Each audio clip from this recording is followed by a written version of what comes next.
Okay, real quick, for those who want to add a reverb or a delay onto your voice or onto your snare, your drums, your piano, whatever, what you need to do is you need to go to an auxiliary track on your DAW. This is an auxiliary. These are two auxiliary tracks. This is auxiliary. This is auxiliary. So one and two. And what I did, I got a reverb right here, a pure plate reverb, and I have a delay right here, a precision delay. And what I've done is, well, not on this. This is actually a console, but on my DAW, I will send it.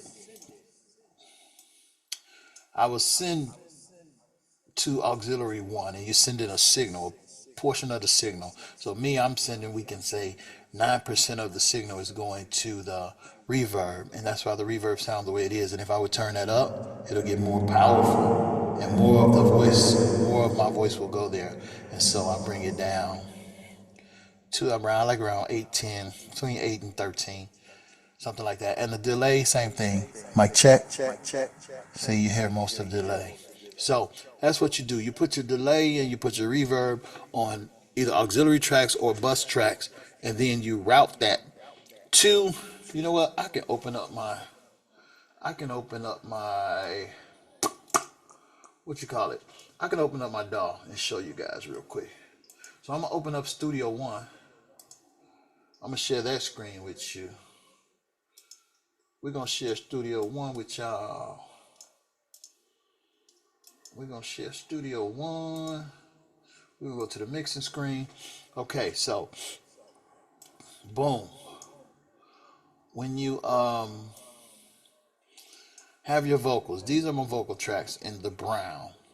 And so if you see these vocals, here's the lead. These vocals are routed out. This is the output right here. It's routed out to a bus. My bus is named lead. These are the buses over here. The gray. These are my buses. So my vocals, for my main vocals, right here. Why I'm doing it with my hand, like y'all. Oh, y'all can see me. Oh, but wait, I'm on a different. Hold on, y'all. I changed my camera. I'm sorry, y'all. I didn't even notice it.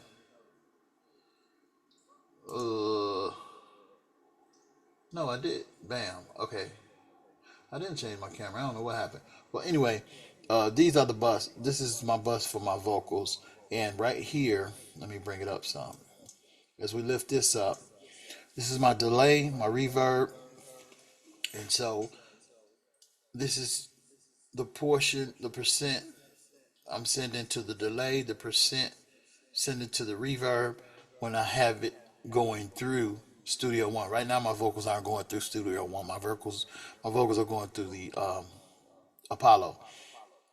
And so that was the screen that you saw when you saw the console for the Apollo. Bam. Right here. This is the Apollo console. If I can get it up. Where is it? All right, there it is. That's the Apollo console. And so the same as with Studio One.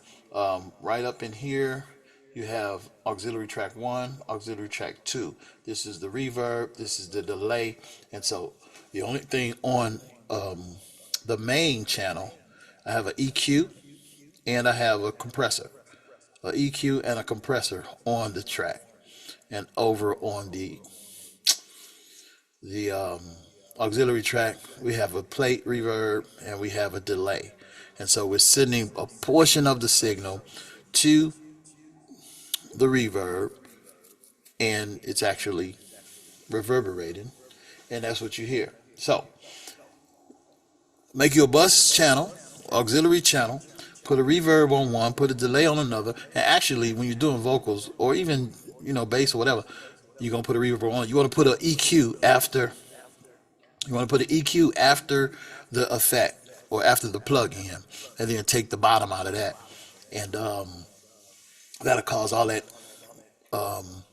muddiness from coming into your track. But I hope that helps somebody. It helped me when I learned it, and you get a better sound in your mix. You get a better sound on your vocals, and then you also can use that auxiliary track or that bus track. You can send whatever. You can send your snare, you can send your toms, your hi-hat. You can send a portion of them to add that little reverb rather than putting a reverb on every single channel on your mix. Let me show you real quick. On every single channel of your session, because that uses up computer power, so you don't really want to do that. And so if you look, hold on, let me pull it up, because something not something in. Okay, there we go. Okay, so if you look at these, hold on, y'all. All right, so if you look at the plugins, I have a good amount of plugins on most channels. So if you was adding a reverb to all these channels, unless you got a supercomputer, that's going to take up a lot of channels. So what I've done, as you see, like up in here, those 3 channels, that's a hi-hat, that's the tom, the cymbal. I sent some of that, so it's reverb on there. And then we go to, bam, down here. See, all of this has reverb, delay, reverb, delay. Anywhere you see reverb and delay, that is a portion of that signal being sent to the reverb and delay channel. And that's channel, oh, I named them already. So it's reverb and delay. And so I use one reverb, one delay, but I'm able to utilize it with all my channels if I want to. So that's a little tip, a little nugget for you guys that you can use.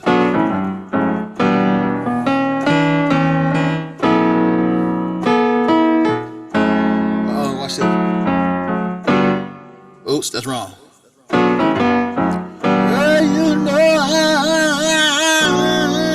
Anyway, all right, y'all. That's a wrap.